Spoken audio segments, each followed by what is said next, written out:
दोस्तों आज की वीडियो में हम ग्लेनमार्क लाइफ साइंसेज के बारे में बात करेंगे, जिसको शॉर्ट फॉर्म में जीएलएस भी बुलाया जाता है।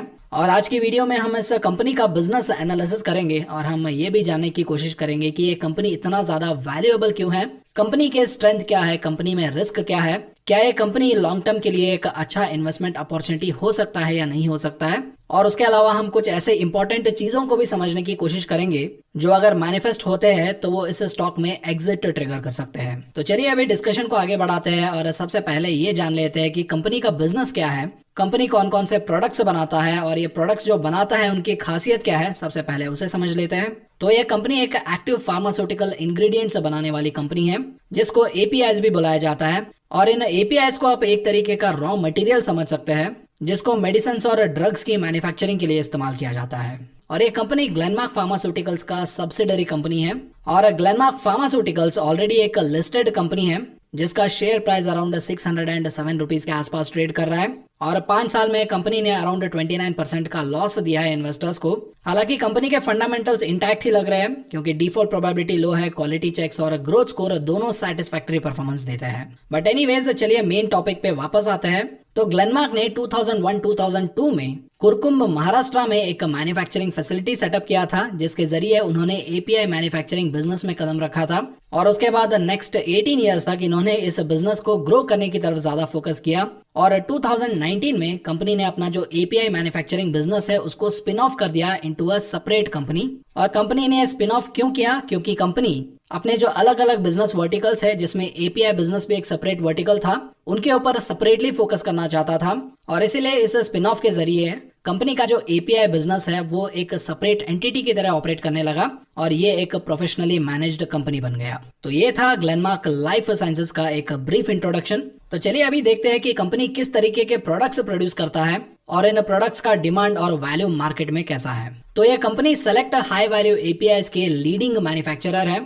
तो यहाँ पर सेलेक्ट हाई वैल्यू एपीआईज क्या होते हैं? इन एपीआईज को बहुत ही कम कंपनीज प्रोड्यूस करते हैं और इन प्रोडक्ट्स के ऊपर मार्जिन भी बहुत ज्यादा होता है। और ये एपीआईज कंपनी अलग अलग कैटेगरीज के लिए बनाता है, जैसे कि कार्डियोवास्कुलर सिस्टम, जहां पर आपका पूरा सर्कुलेटरी सिस्टम आता है, जिसमें हार्ट होता है, आर्टरीज, वेन्स, इन सब के रिलेटेड जो ड्रग्स होते हैं उनके लिए एपीआई मैन्युफैक्चर करता है। सेंट्रल नर्वस सिस्टम के लिए करता है। और ये जो पेन मैनेजमेंट होता है, जो भी मतलब पेन किलर्स वगैरह होते हैं, उसके रिलेटेड ये एपीआईज बनाता है। और डायबिटीज के रिलेटेड जो मेडिसिन प्रोड्यूस होते हैं उसके लिए ये एपीआईज बनाता है। और अभी जो मैंने कैटेगरीज बताया है ये सारे रिपीट ड्रग्स होते हैं, क्योंकि आपने अपने फैमिली में या फ्रेंड सर्कल में भी देखा होगा, अगर किसी को डायबिटीज है या हार्ट रिलेटेड कोई डिसीज है या कोई क्रॉनिक पेन से सफर करता है, तो जो भी वो इसके रिलेटेड मेडिसिन लेते हैं वो मेडिसिन यूजुअली लाइफ टाइम के लिए लेना पड़ता है। और इसी रीजन की वजह से जो भी इन मेडिसिन को प्रोड्यूस करने के लिए जो एपीआईज होते हैं वो हाई वैल्यू एपीआईज होते हैं और उनके ऊपर मार्जिन भी बहुत ज्यादा मिलता है। इसके अलावा कंपनी कुछ और भी एपीआईज बनाता है, जैसे कि गैस्ट्रो इंटेस्टाइनल डिसऑर्डर्स के लिए एपीआईज बनाता है,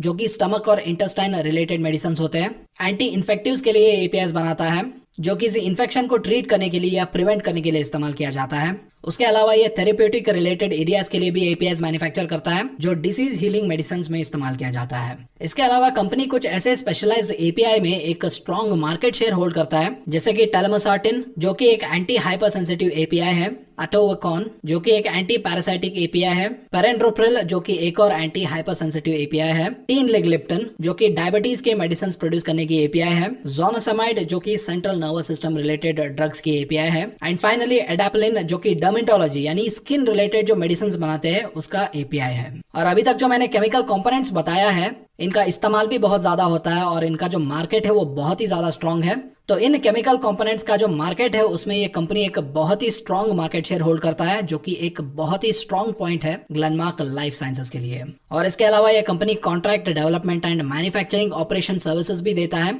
जहां पर ये जो बड़े multinational and speciality pharmaceutical companies होती है उनके लिए कंपनी थर्ड पार्टी का काम करती है, जहां पर इन कंपनीज के लिए जो भी स्पेसिफिक एपीआईज की जरूरत होती है ये कंपनी खुद उसको रिसर्च करके डेवलप भी करता है और बाद में इसको मैन्युफैक्चर भी करता है। जो आज के टाइम में बहुत सारे जो मल्टीनेशनल कंपनीज है, स्पेशली जो यूरोपियन कंपनीज है, उनके लिए इन सर्विसेज की बहुत ज्यादा जरूरत पड़ रही है। और ऐसे कंपनीज रिलायबल पार्टनर्स के तलाश में हमेशा रहती है, जिससे ये अलग अलग कंपोनेंट्स को थर्ड पार्टीज को एज अ कॉन्ट्रैक्ट के रूप में डेवलपमेंट और मैन्युफैक्चरिंग के लिए दे सके। और इसके साथ साथ आगे बढ़ने से पहले आपसे एक छोटा सा रिक्वेस्ट है, यूट्यूब में वीडियो की रैंकिंग उनके ऊपर मिलने वाले लाइक्स के आधार पर तय किया जाता है। तो इसीलिए वीडियो बनाने के लिए जो हम रिसर्च करते हैं, जो हम मेहनत करते हैं, तो उसके बदले में अगर आप हमें कुछ देना चाहते हैं या आप हमारी मदद करना चाहते हैं तो वीडियो के ऊपर ये जो लाइक बटन है इसके ऊपर क्लिक करके आप वीडियो को लाइक कर सकते हैं। एंड फाइनली अगर आप इस कंपनी के प्रोडक्ट पोर्टफोलियो देखेंगे तो एज ऑफ फाइनेंशियल ईयर 2021 इस कंपनी के पास अराउंड 120 मॉलिक्यूल्स की प्रोडक्ट पोर्टफोलियो है। यानी ये कंपनी 120 अलग अलग केमिकल कंपोनेंट्स जो एपीआईज में इस्तेमाल किए जाते हैं उसको ये प्रोड्यूस करता है। और ये कंपनी इन एपीआईज को इंडिया में भी बेचता है और इन एपीआईज को ये एक्सपोर्ट करता है Europe, US, Latin America, Japan and rest of the world को। और फार्मा इंडस्ट्री में इस कंपनी का इन्फ्लुएंस और इस कंपनी का ब्रांड वैल्यू अगर आपको जानना है तो ग्लोबली अगर आप टॉप 20 कंपनीज को कंसिडर करेंगे तो उन 20 कंपनीज में around 16 companies Glenmark life sciences के कस्टमर्स हैं। और वही अगर आप कंपनी के रिसर्च एंड डेवलपमेंट की बात करेंगे तो कंपनी अपने रेवेन्यूज में around 2.1% of the revenue research and development के काम में स्पेंड करता है। क्योंकि कंपनी जितना ज्यादा यूजफुल मॉलिक्यूल्स और एपीआईज इन्वेंट करता है या इनोवेट करता है उसी के ऊपर कंपनी का जो टोटल फ्यूचर है वो निर्भर करता है। और इसीलिए कंपनी अपने रेवेन्यूज में एक साइजेबल इनकम अपने R&D पे स्पेंड करता है। और हर साल कंपनी अराउंड 8 से 10 मॉलिक्यूल्स के ऊपर काम करता है। और इस काम के लिए कंपनी के पास अराउंड 213 एम्प्लॉइज है जो R&D लैबोरेटरीज में काम करते हैं। एंड एज ऑफ May 31, 2020 अगर आप कंसिडर करेंगे तो कंपनी के पास अराउंड 39 ग्रांटेड पेटेंट्स है और वही 41 पेटेंट एप्लीकेशंस अभी भी बहुत सारे कंट्रीज में पेंडिंग है। और पेटेंट्स होने का एक बहुत बड़ा कॉम्पिटिटिव एडवांटेज ये होता है कि ऐसे केमिकल कंपोनेंट्स को या एपीआईज को कोई कॉपी नहीं कर सकता। अगर कोई इन मॉलिक्यूल्स या एपीआई को इस्तेमाल करना चाहता है या प्रोड्यूस करना चाहता है तो उन्हें सबसे पहले ग्लेनमार्क लाइफ साइंसेज के पास परमिशन लेना पड़ेगा। और यूजुअली ऐसे परमिशंस के लिए एक बड़ा फीस चार्ज किया जाता है या रॉयल्टी इनकम के लिए या किसी पार्टनरशिप डील में ऐसे परमिशंस दिए जाते हैं। तो चलिए अभी डिस्कशन को आगे बढ़ाते हैं और इस कंपनी के सबसे इंपॉर्टेंट एस्पेक्ट के बारे में बात करते हैं जो कि है इस कंपनी का कॉम्पिटिटिव स्ट्रेंथ। तो इस कंपनी का सबसे पहला कॉम्पिटिटिव स्ट्रेंथ है क्रॉनिक थेरेप्यूटिक्स में सिलेक्टेड हाई वैल्यू एपीआईज के मार्केट में लीडरशिप पोजीशन। क्योंकि इस मार्केट के लिए इस कंपनी के पास कुछ ऐसे स्पेशलाइज्ड और प्रॉफिटेबल प्रोडक्ट्स हैं जो कि अपने आप में एक बहुत बढ़िया निश है। और उसके अलावा जो भी ये निश प्रोडक्ट्स है ये टेक्निकली बहुत ही कॉम्प्लेक्स मॉलिक्यूल्स होते हैं, यानी इनको बनाना आसान नहीं होता है। और ऐसे जो कॉम्प्लेक्स मॉलिक्यूल्स होते हैं इनमें से ज्यादा पेटेंट प्रोटेक्टेड होते हैं, जिससे ऑटोमेटिकली ऐसे प्रोडक्ट्स के अराउंड एक मोट या कॉम्पिटिटिव बैरियर बिल्ड हो जाता है, जिससे ये कंपनी ऑटोमेटिकली अपने कॉम्पिटिटर से अपना जो मार्केट शेयर है उसको प्रोटेक्ट कर सकता है। और उसके बाद इसका दूसरा कॉम्पिटिटिव स्ट्रेंथ है इसके स्ट्रॉन्ग रिलेशनशिप जो कि लीडिंग ग्लोबल जेनरिक कंपनीज के साथ है। जैसा कि मैंने ऑलरेडी बताया है ये कंपनी दुनिया के 20 लार्जेस्ट जेनरिक कंपनीज में अराउंड 16 कंपनीज के साथ ये काम करता है। और जब भी कोई कंपनी बोलता है कि इनके जो कस्टमर्स है उनके साथ इसका रिलेशनशिप बहुत ही अच्छा है तो ऑब्वियसली वहां पर इस कंपनी का जो रेपुटेशन है, ट्रस्ट है और रिलायबिलिटी है वो अच्छा होना चाहिए। और यूजुअली जब ये पैरामीटर्स अच्छे होते हैं तो वो क्या होता है, that will translate to customer loyalty which will in turn translate to high rate of repeat customers. और स्टॉक एनालिसिस में ये एक जनरल पैरामीटर भी है, क्योंकि अगर आप किसी ऐसे शेयर का एनालिसिस कर रहे हैं जो कि B2B यानी business to business service provide करता है और वहां पर आप उस कंपनी के उनके कस्टमर्स के साथ रिलेशनशिप कैसा है अगर आप वो चेक करना चाहते हैं तो आपको चेक करना पड़ेगा इसके रिपीट ऑर्डर्स और रिपीट कस्टमर्स। और अगर इसका वॉल्यूम ज्यादा होता है तो आपको ऑटोमेटिकली पता चल जाएगा कि इस कंपनी के जो क्लाइंट्स एंड कस्टमर्स हैं वो इस कंपनी के प्रोडक्ट एंड सर्विसेज से खुश है। और ऐसे जो बिजनेस होते हैं जो अपने क्लाइंट्स एंड कस्टमर्स को खुश रखते हैं उनकी ग्रोथ बहुत तेजी से होने की चांसेस भी बहुत ज्यादा रहता है। तो इसीलिए अगर आपको कोई ऐसा मिड कैप या स्मॉल कैप कंपनी मिलता है जिसके रिपीट कस्टमर्स और रिपीट ऑर्डर्स बहुत ही ज्यादा है तो चांसेस ज्यादा होता है कि वो बिजनेस बहुत ही बढ़िया हो और ऐसे बिजनेसेस के शेयर भी बहुत अच्छे परफॉर्म करे, इसका भी चांसेस ज्यादा होता है। तो इसीलिए नेक्स्ट टाइम जब आप किसी ऐसे शेयर का एनालिसिस कर रहे हैं जो कि B2B यानी business to business service provide करता है तो इस पैरामीटर को चेक करना ना भूलिए। और अगर ये इन्फॉर्मेशन अच्छा लगा तो वीडियो के ऊपर एक लाइक जरूर कर दीजिए। अगर उतना अच्छा नहीं लगा तो कमेंट सेक्शन में फीडबैक जरूर लिख दीजिए। तो चलिए अभी मेन डिस्कशन पे वापस आते हैं। तो ग्लेनमार्क लाइफ साइंसेज के केस में जो रिपीट कस्टमर्स है ये बहुत ही ज्यादा स्ट्रॉन्ग है, क्योंकि फाइनेंशियल ईयर 2021 में अप्रोक्सीमेटली अराउंड 69% ऑफ द जो कस्टमर्स थे कंपनी के वो रिपीट कस्टमर्स थे। और इन रिपीट कस्टमर्स में कुछ की कस्टमर्स है इसका parent company Glenmark, Teva pharma, Torrent pharma, Aurobindo pharma, KRKA and बाकी कुछ कंपनीज थे जो कि अगर आप देखेंगे तो ग्लोबल लीडर्स है जेनरिक फार्मास्यूटिकल्स और बायोसिमिलर्स में। और उसके बाद इस कंपनी का तीसरा कॉम्पिटिटिव स्ट्रेंथ है इसका क्वालिटी फोकस्ड कंप्लायंट मैन्युफैक्चरिंग, क्योंकि जो फार्मा रिलेटेड मैन्युफैक्चरिंग में कंप्लायंस की बहुत ज्यादा जरूरत होती है। क्योंकि अगर कंपनी का मैन्युफैक्चरिंग फैसिलिटी के ऊपर एक भी वार्निंग लग जाता है तो कंपनी के बहुत सारे मेजर क्लाइंट्स और कस्टमर्स रातों रात अपने डील को कैंसिल कर सकते हैं या होल्ड पे डाल सकते हैं, जिससे कंपनी का जो फाइनेंशियल्स है वो रातों रात खराब हो सकते हैं। और ऐसी चीजें सबसे पहले जो बड़े बड़े इंस्टीट्यूशंस होते हैं उनको पता चलता है और वो तुरंत ऐसे स्टॉक से एग्जिट कर लेते हैं। और जब क्वार्टरली रिजल्ट्स में इसका जो इम्पैक्ट है वो पता चलता है, तब तक रिटेल इन्वेस्टर्स के लिए बहुत देर हो चुका होता है। और इसीलिए एक फ्रेंडली एडवाइस ये रहेगा कि जब भी आप किसी फार्मास्यूटिकल रिलेटेड इंडस्ट्री में इन्वेस्ट कर रहे हैं तो वहां पर उस कंपनी का जो मैन्युफैक्चरिंग कंप्लायंस होता है उसको जरूर एक बार चेक कर ले। तो अगर आप ग्लेनमार्क लाइफ साइंसेज की बात करेंगे तो कंपनी के पास 4 मल्टीपर्पज मैन्युफैक्चरिंग फैसिलिटी है और ये मैन्युफैक्चरिंग फैसिलिटी अखिलेश्वर और दहेज में है और ये दोनों गुजरात में आते हैं। और उसके बाद मोहाल और कुरुकुम में है जो कि महाराष्ट्र में आते हैं। और 2015 से ग्लेनमार्क लाइफ साइंसेज के जो मैन्युफैक्चरिंग फैसिलिटीज है उनके ऊपर 38 इंस्पेक्शंस और ऑडिट किए गए हैं। और ये इंस्पेक्शंस और audit UFSDA, PMDA, COFE, PRIS, health Canada, MDFS Korea, MDQM और भी बहुत सारे जो यूरोपियन रेगुलेटरी एजेंसीज है और CDSCO है उन्होंने ये कंडक्ट किया है। और इतने हाई नंबर ऑफ इंस्पेक्शंस और ऑडिट्स कंडक्ट करने के बाद भी ग्लेनमार्क लाइफ साइंसेज को किसी भी रेगुलेटरी अथॉरिटी से किसी भी तरीके का वार्निंग लेटर या किसी भी तरीके का इंपोर्ट अलर्ट्स नहीं मिला है। उसके अलावा ग्लेनमार्क लाइफ साइंसेज के जो कस्टमर्स हैं उन्होंने पीरियोडिकली कंपनी के ऊपर अब तक अराउंड 432 इंस्पेक्शंस और ऑडिट्स कंडक्ट किया है। और इन सारे ऑडिट्स में भी कंपनी को अभी तक किसी भी तरीके का वार्निंग या अलर्ट नहीं दिया गया है। और इन सारे रिपोर्ट से हम ये अंदाजा लगा सकते हैं कि ये कंपनी कितना ज्यादा क्वालिटी फोकस्ड है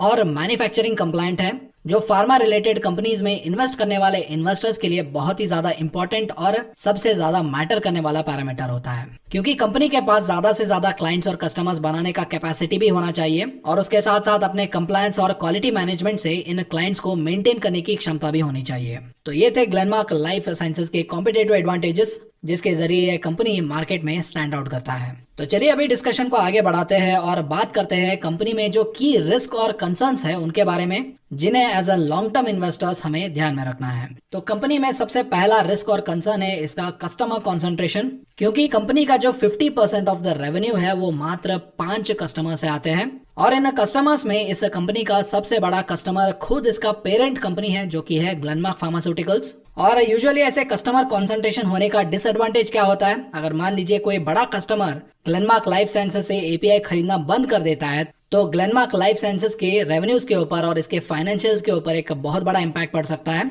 और यूजुअली API मैन्युफैक्चरर्स के साथ कई बार ऐसा होता भी है, क्योंकि ये जो बड़े क्लाइंट्स होते हैं अगर वो अपने खुद के APIs प्रोड्यूस करने लगते हैं ताकि वो ज्यादा मार्जिन कमा पाए, या कुछ ऐसे क्लाइंट्स और कस्टमर्स भी होते हैं जिनके फाइनेंशियल कंडीशन डिटेरियोरेट होने की वजह से वो कुछ प्रोडक्ट्स के मैन्युफैक्चरिंग बंद कर देते हैं या प्रोडक्शन रिड्यूस कर देते हैं, तो ऐसे केस में ग्लेनमार्क लाइफ साइंसेज के रेवेन्यू में एक बहुत बड़ा डिक्लाइन हो सकता है। और उसके अलावा कस्टमर कॉन्सेंट्रेशन होने का एक और बड़ा डिसएडवांटेज ये भी होता है कि अगर कंपनी कोई एग्रीमेंट के ऊपर नेगोशिएट करना चाहता है तो कंपनी के पास नेगोशिएशन पावर बहुत ही कम होता है, बल्कि उल्टा इनके क्लाइंट्स और कस्टमर्स के पास नेगोशिएशन पावर बहुत ही ज्यादा आ जाता है। और यूजुअली बिजनेस में अगर आपके कस्टमर को ये मालूम होता है कि you are at his mercy, तब कस्टमर आपके ऊपर पूरा प्रेशर डालेगा प्राइसेस जितना कम हो सकता है उतना कम करने के लिए। और बहुत बार आपने भी ये सब्जी मंडी में किया होगा, जब भी आप ज्यादा सब्जी खरीदते हैं तो आप ज्यादा नेगोशिएट करने की कोशिश करते हैं, क्योंकि आपको भी पता है कि 10 लोगों को बेचने वाली सब्जी अगर आप अकेले खरीद रहे हैं तो वेंडर आपको सब्जी बेचने के लिए ज्यादा डेस्परेट रहेगा।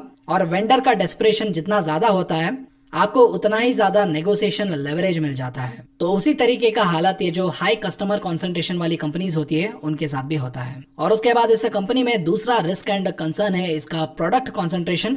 अगर आपको याद होगा तो मैंने कुछ टाइम पहले आपको बताया था कि कंपनी के पास अराउंड 120 मॉलिक्यूल्स या APIs की प्रोडक्ट पोर्टफोलियो है। लेकिन अगर आप कंपनी के फाइनेंशियल ईयर 2021 का रेवेन्यू देखेंगे तो कंपनी का जो 66.36% ऑफ द रेवेन्यू है वो मात्र सिर्फ 10 प्रोडक्ट से ही आया है। मतलब कंपनी का पोर्टफोलियो 120 प्रोडक्ट्स का है, लेकिन मेजॉरिटी ऑफ द रेवेन्यू सिर्फ 10 प्रोडक्ट से आता है। और अगर मान लीजिए कल मार्केट में कुछ चेंजेस होती है जिसकी वजह से ये जो टॉप 10 प्रोडक्ट है इनमें से कोई भी प्रोडक्ट के मार्केट ग्रोथ में डिक्लाइन आता है या कोई भी प्रोडक्ट के जो मार्जिन है वो डिक्लाइन होते हैं, तो इससे डायरेक्टली कंपनी का जो ऑपरेटिंग मार्जिन है और नेट प्रॉफिट है वो इम्पैक्ट हो जाएंगे। और जब भी नेट प्रॉफिट इम्पैक्ट होता है तो अर्निंग्स पर शेयर इम्पैक्ट होता है। और जो कंपनी का शेयर प्राइस होता है वो earnings per share into price to earnings ratio से कैलकुलेट किया जाता है, तो इससे डायरेक्टली कंपनी का जो शेयर प्राइस है उसके ऊपर भी इम्पैक्ट पड़ेगा। और इसीलिए कंपनी का जो प्रोडक्ट कॉन्सेंट्रेशन है वो भी एक बहुत बड़ा रिस्क और कंसर्न इस कंपनी में है। तो चलिए अभी फाइनली कंपनी के कुछ फाइनेंशियल्स भी देख लेते हैं।